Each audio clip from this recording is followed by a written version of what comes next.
কাবা ঘরে তাওয়াফ করছেন, এমন অবস্থায় তাওয়াফ করছেন যখন হযরতে আলী ফাতেমা বিনতে আসাদের গর্ভে রয়েছেন। এমন অবস্থাও তবুও হযরতে ফাতেমা বিনতে আসাদ বাড়ি থেকে গেলেন। যাওয়ার পরে কাবা ঘরে তাওয়াফ করার ইচ্ছা জেগেছে যে আমি কাবা ঘরে তাওয়াফ করব। আপনাদের মা ইচ্ছা জাগে না যে কাবা ঘরে তাওয়াফ করি? তো কমসে কম হজ না পারলে উমরাতে যেন। এর জন্যই যে কাবা ঘর, আল্লাহর ঘর যাকে বাইতুল্লাহ বলা হয়েছে, বাইতুল্লাহ যাকে কাবা ঘরকে বলা হয়েছে, ওই কাবা ঘরের তাওয়াফ করছে। যে কাবা ঘরের তাওয়াফ সারা বিশ্ব জগৎ থেকে কোনা কোনা থেকে সমগ্র পৃথিবীর মানুষেরা যাবার আশা রাখে সেই জায়গায় তাওয়াফ করার জন্য। ওই ঘরের তাওয়াফ করতে আছে। এবার ঘুরতে ঘুরতে হঠাৎ করে হযরতে ফাতেমা বিনতে আসাদ রাদিয়াল্লাহু তাআলা আনহার পেটে আঘাত আসতে লেগে গেল, পেটে ব্যথা আরম্ভ হয়ে গেল। এ সময় এমন অবস্থা, তিনি মনে মনে ভাবতে আছেন এখন তো এই ব্যথা আমার সন্তান ভূমিষ্ঠ হওয়ার ব্যথা। মা বোনেরা বুঝতে পারে যে কোন ব্যথাটা কিসের, পেটের মধ্যে। আল্লাহ তাআলা তাদেরকে এটা তৌফিক দান করেছেন, জোরে বলুন সুবহানাল্লাহ। যেমন হযরতে ফাতেমা বিনতে আসাদ রাদিয়াল্লাহু তাআলা আনহার মা ব্যথা অনুভব করেছে। অনুভব করার পরে দেখতে আছে মক্কাতে সেই কাবা ঘরের তাওয়াফ একাই শুধু করে না, আরো আশেপাশে অনেক লোকজন, একটা নয় দুটা নয় অসংখ্য লোকজন ওই আল্লাহর ঘর কাবার তাওয়াফ করতে আছে। এত লোকজনের মধ্যে মা ফাতেমা বিনতে আসাদ এবার মনে মনে ভাবতে আরম্ভ করেছে, আল্লাহ আমার যে সন্তান ভূমিষ্ঠ হওয়ার সময় হয়ে গিয়েছে, আর আমি এত ভিড়ের মধ্যে যে তাওয়াফ করতে আছি, আল্লাহ তুমি ইজ্জতের মালিক, তুমি ইজ্জতের মালিক আল্লাহ, তুমি সম্মান রক্ষাকারী আল্লাহ, তুমি কোন রকম কোন ব্যবস্থা করে দাও। জোরে বলুন সুবহানাল্লাহ। পেটের কে রয়েছে?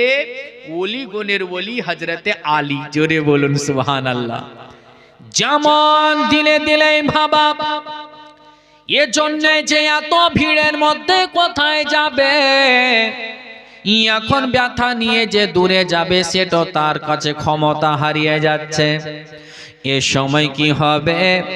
আল্লাহ তাআলার সেই আসমান থেকে গায়বী আওয়াজ আসে, ও ফাতেমা বিনতে আসাদ তুমি কাবা ঘরের দিকে দেখো।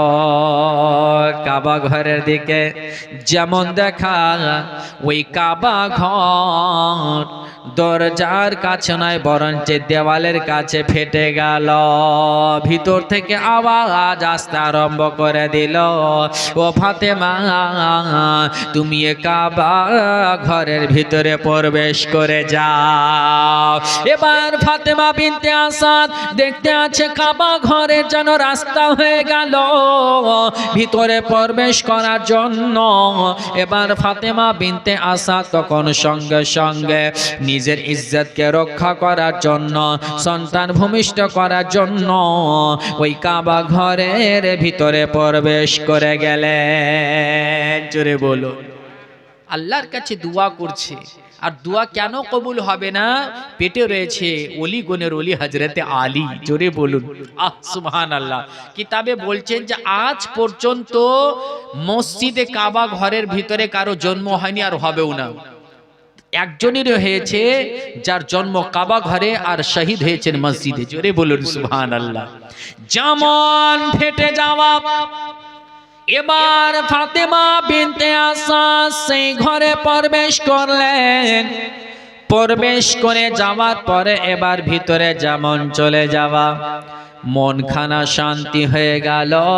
কেন শান্তি হবে না মা? এজন্য এটা ঘর কোনো দুনিয়াওয়ালার ঘর না, এটা ঘর হলো আল্লাহর ঘর।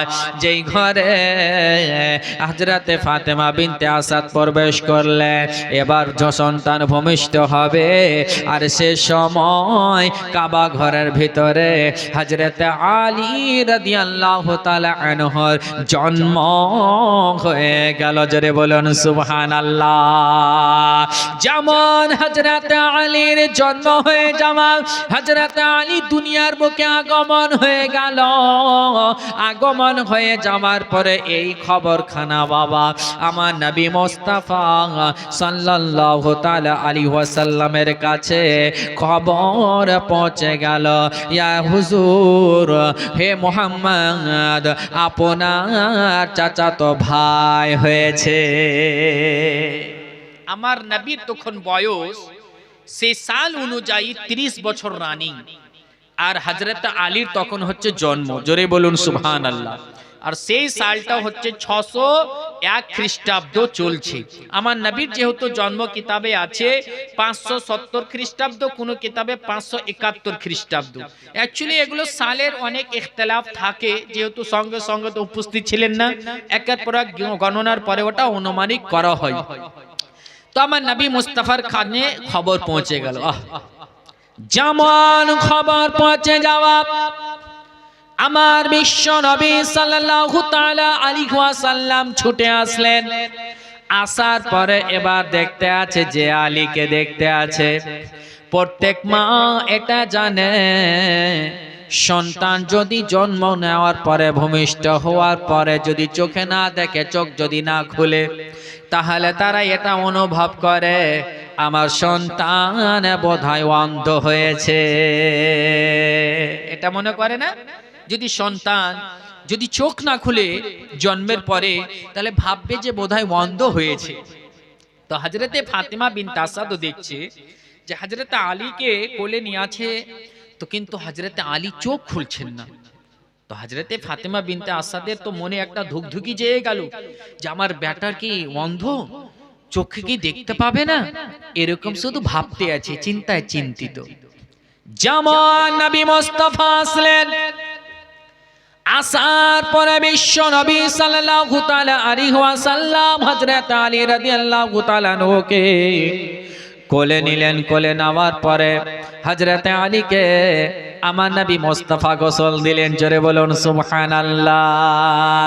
নবী বলতে আছে আমি আলীকে সর্বপ্রথম গোসল দিলাম, আর আমাকে আলী শেষ গোসলখানা দেবে। জোরে বলুন সুবহানাল্লাহ। আমার বিশ্ব নবী হযরত আলী রাদিয়াল্লাহু তাআলা আনহুকে গোসল দেওয়ার পরে এবার সুন্দরভাবে শরীরখানা পুছে দিলে, এবার যে আলী মায়ের চেহারার দিকে আগে নজর করেনি, যে আলী কাবা ঘরের দিকে নজর করেনি, যে আলী আসমানের দিকে নজর করেনি, যে আলী আর কাবার কোনো দিকে নজর করেনি, যে আলী দুনিয়ার কিছু দেখেনি, যে আলী গাছপালা কীট পতঙ্গ কিছু দেখেনি, যে আলী মায়ের চেহারা পর্যন্ত সর্বপ্রথম দেখেনি, সে আলীকে আমার নবী মুস্তাফা দোজাহানের বাদশা তাজদারে মদিনা নিজের কোল মোবারকে নিয়ে আছেন। আর আলী রাদিয়াল্লাহু তাআলা আনহু সর্বপ্রথমে দুই নয়ন দ্বারা নবী মুস্তাফার চেহারাখানা দর্শন করলেন। নারে তাকবীর, নারে রিসালাত, নারে হায়দারি। যেমন নবী মুস্তাফার চেহারা দেখা, এবার নবী মুস্তাফার চেহারাখানা দেখে হযরত আলী রাদিয়াল্লাহু তাআলা আনহু মুস্কুরাত হাসতে লেগেছে। আমার নবী মুস্তাফা আলীর দিকে দেখতে আছে, আলী নবীর দিকে দেখতে আছে, নবী আলীর দিকে দেখতে আছে। যে চেহারাখানা আলী দুনিয়াতে দেখেছে, সেটা চেহারা হলো নবী মুস্তাফা। সুবহানাল্লাহ। হযরত আলী জন্মের পরে মায়ের চেহারা দেখলেন না, কাবাকে দেখলেন না। কেন কাবাকে দেখলেন না? আলা হযরত फरमाते हैं कि हाजियों आओ शहनशाह का रौजा देखो, हाजियों आओ शहनशाह का रौजा देखो। अरे काबा तो देख चुके, काबे का काबा देखो। जोरे बोलুন সুবহানাল্লাহ। কাবাকে কি দেখবে? কাবার কাবা নবী মুস্তাফা। হে আজিজানে মোহতারাম, যে নবী মুস্তাফাকে দেখতে গেলে কাবার চাইতে বেশি সওয়াব পাওয়া যায়। নবী মুস্তাফাকে দেখতে গেলে মায়ের চাইতে বেশি সওয়াব পাওয়া যায়, যে নবী মুস্তাফার চেহারা দেখতে গেলে বাপের চেহারা দেখার চাইতে বেশি সওয়াব পাওয়া যায়, হযরত আলী সেটাই প্রমাণ করলেন। যদি দুনিয়াতে আসার পরে চেহারা দেখতে হয় তো রাসূলুল্লাহর চেহারা দেখো। জোরে বলুন সুবহানাল্লাহ। দুনিয়াতে যাওয়ার পর যদি চেহারা দেখতে হয় তো আমার নবী মুস্তাফার দেখব। একদিন হযরত আলী রাদিয়াল্লাহু তাআলা আনহুকে এই বিষয়ে নবী মুস্তাফা জিজ্ঞাসা করলেন, হে আলী বলো বলো, তুমি জন্মের পরে তুমি সর্বপ্রথম চোখ কেন খোলনি? বলে ইয়া রাসূলুল্লাহ, ইয়া হাবিবাল্লাহ, নবী গো, আমার এটাই বাসনা ছিল, আশা ছিল আলমে আরওয়া থেকেই, যে দুনিয়াতে যেমন যাব আমার নবী মুস্তাফার চেহারাখানা দেখব। এটা হযরত আলীর আকাঙ্ক্ষা। দেখেন আমরা এই যে দুনিয়াতে আছি কিনা, আমরা এটা হচ্ছে আমাদের, এটা হচ্ছে জিসিম, এটা আমাদের দেহ, এটা দেহ, এটা জিসিমটা হচ্ছে দুনিয়ার জন্য। আর এই জিসিমের মধ্যে আমাদের কি আছে? রূহ। এই রূহটা হচ্ছে আসল। আর এই রূহটা ছিল কোথায়? জন্মের আগে সকলের রূহ ছিল আলেমে আরওয়াহ। আরওয়াহ হচ্ছে রূহের জামা, আলাম মানে হচ্ছে দুনিয়া, মানে রূহের দুনিয়াতে সবাইকে একসঙ্গে রাখা হয়েছে। হুকুম হচ্ছে একের পর এক দুনিয়াতে, মায়ের গর্ভের নেতৃত্বে দুনিয়াতে আমরা আসি, আবার এই দুনিয়া থেকে আমরা ইন্তেকাল করে কবর যাব, কবর থেকে হাসরে হিসাব হবে। তো আজিজানে মুহতারাম, আপনারা হয়তো হাদিস শুনেছেন হযরতে মুসা আলাইহিস সালামের আর হযরতে আদম আলাইহিস সালামের, যে আপনার বেরাদার মুনাজারা, এই হাদিসটা উলামা ইকরাম পড়েছেন, জানেন। তো বেরাদার এটা কোথায়? আলেম আরওয়া তো হয়েছে। তো বেরাদার মুআজ্জাজ মুহতারাম, এটাও হচ্ছে আলেম আরওয়া, একটা হচ্ছে দুনিয়া রূহের। তো আমরা এই দুনিয়াতে মানবের দুনিয়াতে আছি, যেটা আমরা সচক্ষে এক অপরকে দেখছি, চিনছি, জানছি, শুনছি।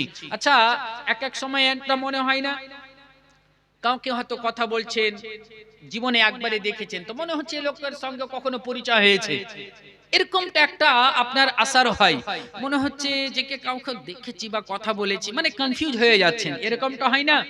তো বলা হয় যে যদি দেখা গেল আপনার সঙ্গে আলেমে আরওয়াতে দেখা হয়েছে, সাক্ষাৎ হয়েছে, তো এই আসারটা মনে হচ্ছে আপনার উপরে পড়ছে। বুঝতে পেরেছেন?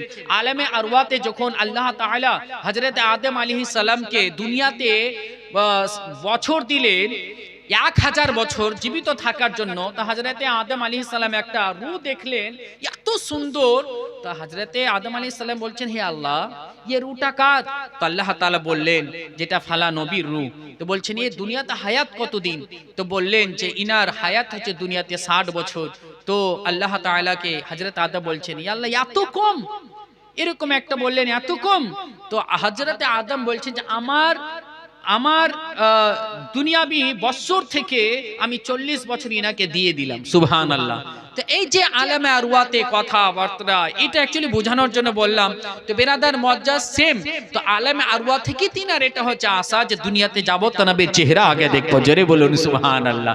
তো বেরাদার মুআজ্জাজ মুহতারাম, হযরতে আলী রাদিয়াল্লাহু তাআলা আনহুর জন্ম হয়ে যাওয়ার পর এবার হযরতে আলী রাদিয়াল্লাহু তাআলা আনহু যখন আপনার 5 বছর আপনার বেরিয়ে যায়, তখন সেই আমার নবী মুস্তাফার বয়স তখন 35। সেই 35 বছর বয়সে ওই কাবা ঘর নিয়ে মক্কাবাসীরা আপনার একটা ঝগড়া সৃষ্টি হয়েছিল কয়েকটা সরদার মিলে। এর জন্য ওই কাবা ঘরকে তখন পুনরায় নির্মাণ করা হয়। নির্মাণ করে দেওয়ার পর ও সময় কিছুদিন পরে ওই মক্কা শহরে এমন গুরবাত এসেছিল যে আবু তালিবের সংসারে প্রচুর অভাব। হযরত আলীর আব্বা আবু তালিব, তিনার বাড়িতে এত অভাব যে সংসার মেইনটেইন করা মুশকিল হয়ে যাচ্ছে। এ সময় হযরতে আলী রাদিয়াল্লাহু তাআলা আনহুর চাচা গোনেরা হযরতে আব্বাস, হযরতে আমির হামজা, আরো অন্যান্য চাচা গোনেরা আমার নবী মুস্তাফা আরো সঙ্গে মিলে সবাই সিদ্ধান্ত নিলে যে আবু তালিবের সন্তান সন্ততি বেশি, এর জন্য তিনার সংসারকে বহন করার জন্য আমরা নিজেরা তিনার সন্তানগুলোকে একের পর একটা একটা করে নিয়ে আমরা তাদেরকে খাওয়া দাওয়া করাবো, লালন পালন করব। এই সময় হযরত আলী রাদিয়াল্লাহু তাআলা আনহুকে আমার বিশ্বনবী তাজদারে মদিনা নবীনা সাল্লাল্লাহু তাআলা আলাইহি ওয়াসাল্লাম আমার আলীকে আমার নবী মুস্তাফা নিলে আর আলী আমার নবী মুস্তাফার কাছে ভাগে পড়লেন। জোরে বলুন সুবহানাল্লাহ। হযরত আলীর আরো ভাই ছিল, তো ইনাদেরকে কেউ হযরত আব্বাস নিলেন, কেউ হামজা নিলেন, আর কেউ কাউকে নিলেন, আর হযরত আলীকে আমার নবী মুস্তাফা নিলেন। জোরে বলুন সুবহানাল্লাহ। আপনারা চেঁচামেচি করবেন না, তাহলে জেহেনটা এদিক ওদিক চলে যাবে। একটু মনোযোগ সরে শুনুন, একবার দরুদ পড়ুন আল্লাহুম্মা। বিশ্ব নবী সাল্লাল্লাহু তাআলা আলাইহি ওয়াসাল্লাম হযরত আলী রাদিয়াল্লাহু তাআলা আনহুকে ভাগে নিলেন। এবার হযরত আলী তখন থেকে আমার বিশ্ব নবীর বাড়িতে লালন পালন হতে লাগে। এই করতে করতে হযরত আলী রাদিয়াল্লাহু তাআলা আনহুর বয়স যখন 10-এ পড়ে গেল, নবী মুস্তাফার উপরে ওহী নাজিল অবতীর্ণ হতে গেল। আমার বিশ্ব নবীর উপরে ওহী যেমন অবতীর্ণ হয়, এবার সর্বপ্রথমে হীরা গুহা থেকে আসার পরে হযরত খাদিজা রাদিয়াল্লাহু তাআলা আনহাকে যেমন বলা, হযরত খাদিজা রাদিয়াল্লাহু তাআলা আনহা সর্বপ্রথম মহিলাদের মধ্যে ইসলাম গ্রহণ করেন। হযরত খাদিজাকে আমার বিশ্ব নবী বলতে আছেন ওহির ব্যাপারে কথা। তখন সর্বপ্রথম হযরত খাদিজা কালমা পড়লেন, পড়ো লা ইলাহা ইল্লাল্লাহ, লা ইলাহা ইল্লাল্লাহ মুহাম্মাদুর রাসূলুল্লাহ সাল্লাল্লাহু তাআলা আলাইহি ওয়াসাল্লাম। হযরত খাদিজা যখন আমার বিশ্ব নবীর কাছে কালমা পড়ে নিলেন, ইসলাম গ্রহণ করলেন। ইসলাম গ্রহণ করে নেওয়ার পরে আমার নবী মুস্তাফা আর হযরত খাদিজা রাদিয়াল্লাহু তাআলা আনহা রাত্রে নামাজ পড়তে আছেন, আর আলী দরজা দিয়ে দেখতে আছে। নামাজ পড়া হয়ে গেল। আলী রাদিয়াল্লাহু তাআলা আনহু জিজ্ঞাসা করছেন, হুজুর আপনি এটা কি করছেন, এটা এমন ভাবে কি করছেন, আপনি আমাকে বলুন। আমার নবী বলতে আছে আলীকে, ও আলী এটা হলো সালাত, এটা হচ্ছে নামাজ, আল্লাহর জন্য পড়তে হয়। আলী রাদিয়াল্লাহু তাআলা আনহুকে নবী বললেন, তুমি কি ইসলাম গ্রহণ করবে? হযরত আলী বললেন, এই ব্যাপারে আমি আমার আব্বা জানকে জেনে আসি। নবী বললেন, না না, তুমি নিজে এটা ভাবো, তোমার বাড়িতে বলতে হবে না, যেমন বলে দাওয়া। তারপরে দিনে হযরত আলী রাদিয়াল্লাহু তাআলা আনহু বলতে আছেন, হুজুর আমি কালমা পড়তে রাজি। আমার নবী জিজ্ঞাসা করছেন, তুমি কি কাউকে বলেছো? বলে, না না, আমি কাউকে বলিনি, আমি আমার ইচ্ছাতে বললাম। আমার নবী পড়াচ্ছেন আলীকে, পড়ো লা ইলাহা ইল্লাল্লাহ, পড়ো লা ইলাহা ইল্লাল্লাহ, লা ইলাহা ইল্লাল্লাহ মুহাম্মাদুর রাসূলুল্লাহ সাল্লাল্লাহু তাআলা আলাইহি ওয়াসাল্লাম। হযরত আলী রাদিয়াল্লাহু তাআলা আনহু আমার নবী মুস্তাফার কাছে কালমা পড়ে ইসলাম গ্রহণ করে নিলেন। জোরে বলুন সুবহানাল্লাহ। কিতাবের মধ্যে এসেছে যে সর্বপ্রথম যে ইসলাম গ্রহণ করেছে, তো ভাগ করে বলা আছে। খোলাফায়ে রাশিদিন দেখেন, জি নবী মুস্তাফার সিরাত দেখেন, হযরত আলী রাদিয়াল্লাহু তাআলা আনহুর সিরাত দেখেন, ইমাম হাসান হোসেনের সিরাতের কিতাবে দেখেন। তো এটাই বলা হয়েছে যে হযরত আলী সে বাচ্চাদের মধ্যে আগে ইসলাম গ্রহণ করেছে, মেয়েদের মধ্যে হযরতে খাদিজা রাদিয়াল্লাহু তাআলা আনহা আগে ইসলাম গ্রহণ করেছে, আর বড়দের মধ্যে পুরুষের মধ্যে হযরতে আবু বকর সিদ্দিক আগে ইসলাম গ্রহণ করেছে। জোরে বলুন। কিন্তু এটাতে কেউ এভাবে উত্তর লেখেনি যে সর্বপ্রথমে কে করেছে, এটা বলা হয়নি। এটাকে এভাবে করে তাকসিম করেছে যে মেয়েদের মধ্যে সর্বপ্রথম হযরত খাদিজা, পুরুষদের মধ্যে বড়দের মধ্যে সর্বপ্রথম আবু বকর সিদ্দিক, আর ছোটদের মধ্যে সর্বপ্রথম হযরত আলী। জোরে বলুন। এতে আর আমাদের সওয়াল করারও দরকার নাই, আর বেশি ভাঙারও দরকার নাই। ঠিক আছে কিনা? তো বেরাদার মুআজ্জাজ মুহতারাম, তো হযরত আলী রাদিয়াল্লাহু তাআলা আনহু যখন তিনার বয়স হচ্ছে 10, তখন হযরত আলী রাদিয়াল্লাহু তাআলা আনহু ইসলাম গ্রহণ করলেন। জোরে বলুন সুবহানাল্লাহ। যে আলী ইসলামকে এত আহমিয়ত দিতেন, ইসলামের উপরে এমন ভাবে আমল করতেন, তিনি এত দৃঢ় বিশ্বাস রাখতেন, আমার নবী মুস্তাফার প্রত্যেকটি সুন্নাতের উপরে আমল করতেন। হযরতে আলী রাদিয়াল্লাহু তাআলা আনহু এমন সময় হয়ে গেল যখন আমার বিশ্ব নবীর উপরে হুকুম হয়ে গেল আল্লাহ তাআলার, হে মাহবুব মক্কা থেকে মদিনা হিজরত করো, জোরে বলুন সুবহানাল্লাহ। হযরতে আলী রাদিয়াল্লাহু তাআলা আনহুর কত বড় ইমতিহান চলে আসছে বাবা, এমন একটি ইমতিহান যে ইমতিহান সবার দ্বারা সম্ভব নয়, কিন্তু এটা পারবে কে? আলী। জোরে বলুন। হযরত আলী রাদিয়াল্লাহু তাআলা আনহুকে ওই রাত্রিতে, হিজরতের রাত্রিতে আমার নবী মুস্তাফা ডাকলেন।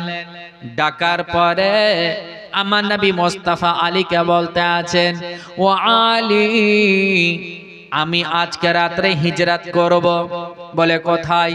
যেহেতু আমার নবী মুস্তাফা আগে বলে দিয়েছিলেন যে আমি মক্কা থেকে মদিনা হিজরত করব, ইয়াসরাবে হিজরত করব।